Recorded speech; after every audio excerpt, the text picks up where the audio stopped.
अलकर श्रावणी लिहितात, मी काशीला जात होते, वाटेत मला झोप लागली. काशीत गंगामाता नव्हतीच. मला कसला तरी आवाज आला, वाचव मला, नाहीतर मी खरंच गायब होईल. या जलप्रदूषणाने माझा जीव जातोय. गंगामाता मला म्हणाली. मी झोपेतून जागी झाले. अलकर श्रावणी खरंच आहे. एक दिवस असा येईल, खरंच जपूया निसर्गाला, खरंच जपूया निसर्गाला. नाहीतर एक दिवस असा येईल, एकही माणूस उरणार नाही. औषधाला.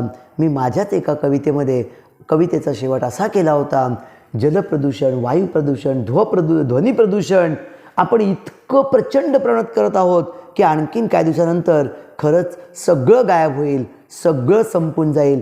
अशा प्रकारची जाणीव आपल्याला होत आहे का, हा विचार त्या ठिकाणी करायला लावणार तुमची अलक खूप सुंदर आहे.